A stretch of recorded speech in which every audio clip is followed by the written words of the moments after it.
होगी कि आपको जो भी शिक्षा दी जाएगी यहाँ पे वो एक बेहतरीन तरीके से होगा।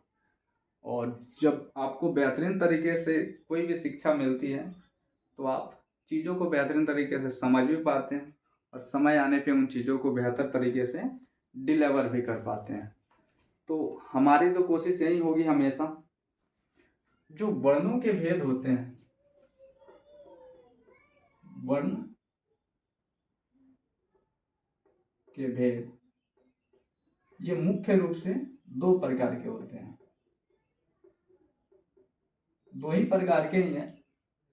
और जो पहला टाइप है फर्स्ट, वो है हमारा स्वर वर्ण। स्वर वर्ण। उसके बाद जो हमारा सेकंड है वो है व्यंजन वर्ण। व्यंजन वर्ण। अब हम पढ़ेंगे स्वर वर्ण के बारे में, और कोशिश है कि स्वर वर्ण के बारे में जितनी भी सारी चीजें हैं वो आपको सारी की सारी बेहतरीन तरीके से आप तक डिलीवर हो, ताकि जो हमारा या फिर आपका जो पढ़ने का पर्पस हो वो समय आने पे चाहे आप जिस लेवल की तैयारी कर रहे हो कोई भी नहीं छूटे। और प्लेलिस्ट में शेयर जरूर कीजिएगा और कोशिश कीजिए इस वीडियो को अपने ज़्यादा से ज़्यादा दोस्तों तक भी जरूर पहुंचाने का, क्योंकि जब तक आप तो बेहतरीन तरीके से पढ़े रहे हैं, आपका दोस्त भी है ना, बेहतरीन तरीके से पढ़ना ही चाहिए। क्योंकि सामाजिक जो काम होते हैं ना वो अकेले बैठ के निपटाए नहीं पड़ते। तो अगर आप तक वीडियो पहुंच रही है इसका मतलब आपको है ना किसी और दोस्त को भी है ना जरूर बताना चाहिए। स्वर्ण वर्ण के बारे में आप पढ़ेंगे। फर्स्ट हमारा आ गया स्वर्ण वर्ण। अब स्वर्ण वर्ण का है परिभाषा, ये किस हिसाब से दिया जाता है ये जरूर आप देखिएगा और लिखिए जरूर। स्वर वर्ण की परिभाषा लिखिए। स्वर वर्ण उन वर्णों को कहते हैं, स्वर वर्ण उन वर्णों को कहते हैं जिसका उच्चारण है ना बिना किसी सहायता के होता है, किसी भी वर्ण की सहायता की जरूरत नहीं पड़ती। और सबसे बड़ी जो चीज है इसमें ये यही है कि इसके लिए किसी भी वर्ण की सहायता की जरूरत नहीं है। जैसे गांव में बोलते हैं लोग, हम इंडिपेंडेंट हैं, मतलब हमें किसी की जरूरत नहीं है। तो इसका भी अपना एक एटीट्यूड है, और वो एटीट्यूड ये है कि अपन को है ना किसी चीज की जरूरत नहीं है, मैं खुद ही कर सकता हूं। तो स्वर्ण वर्ण बिना किसी सहायता के, बिना किसी सहायता के इसका उच्चारण होता है, इसका उच्चारण होता है। ठीक है।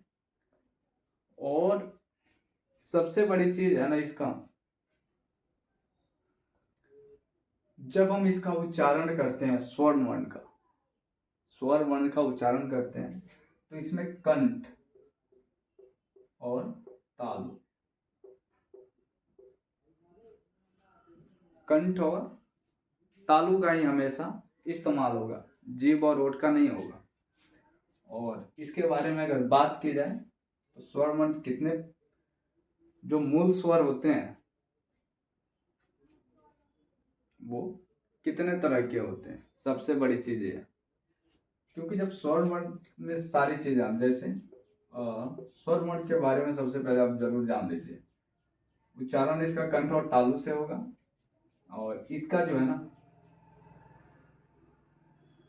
कौन कौन से वर्ण है स्वर वर्ण में, अ आ ह्रस्व दीर्घ ह्रस्व दीर्घ री ए ऐ ओ औ।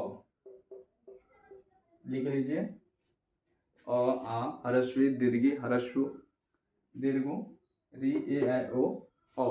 ये हो गए हमारे 11। ठीक है।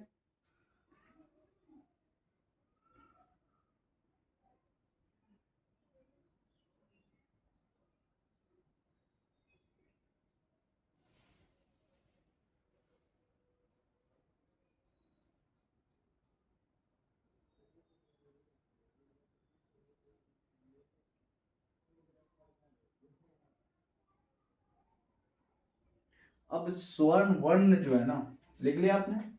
अब स्वर्ण वर्ण के भेद दो तरह के होते हैं मूल रूप से। फर्स्ट जो होता है हमारा, का में लिखेंगे फर्स्ट मूल स्वर,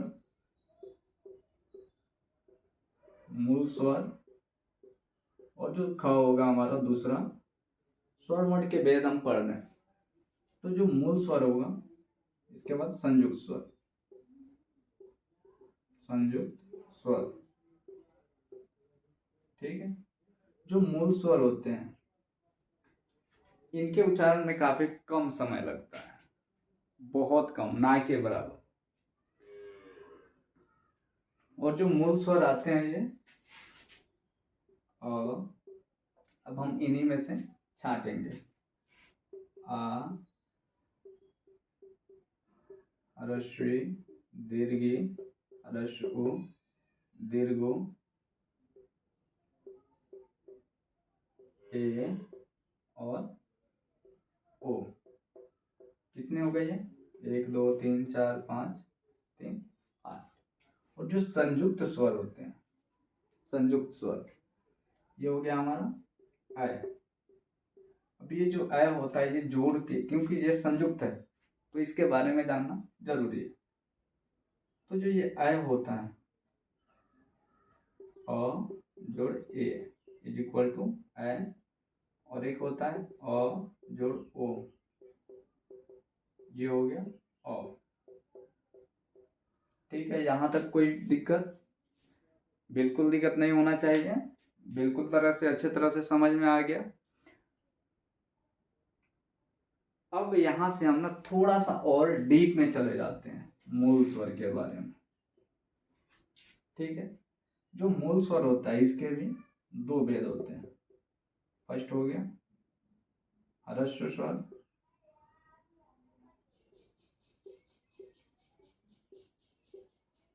ह्रस्व स्वर, और सेकेंड हो गया हमारा दीर्घ स्वर।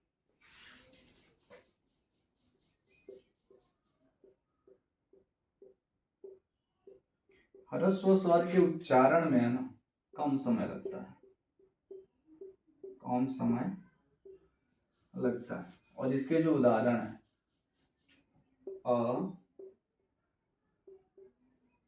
उसके बाद ह्रस्वी, ह्रस्व, ए, ये हो गए हमारे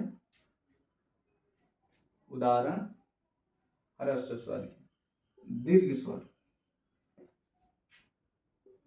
आ, आ, हम क्या बोलते हैं? राम, और बोलते हैं रामा, वहां, गया, आ, और एक चीज बोलते हैं राम, आम। इसमें अ जो है ना लास्ट में, ये आ में बड़ा हो जाता है। इसके बाद दीर्घी, ईक, इसका ईक है ना, हरी, हरी, हरी, और हरी, ये हरि का मतलब भगवान विष्णु से संबंध होता है। ठीक है। और ये जो हरि है ये रंग बताता है, हरि।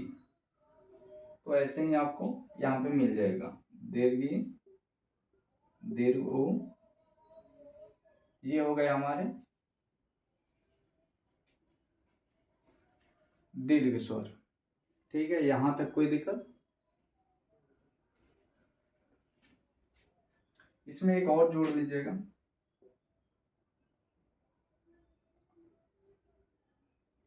ह्रस्व स्वर में री भी आता है। ठीक है। और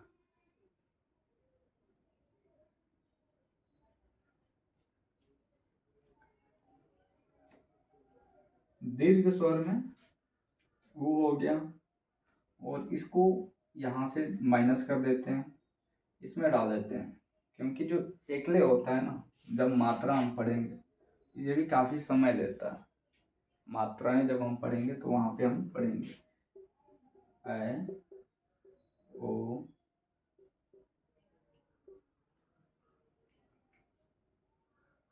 और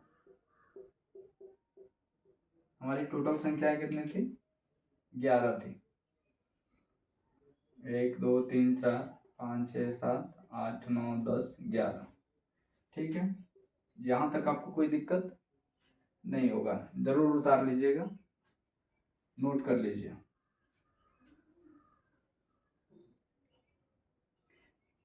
और यहीं तक होता है हमारा स्वर वर्ण। तो इतना तो कंठस्थ आपको होना ही चाहिए।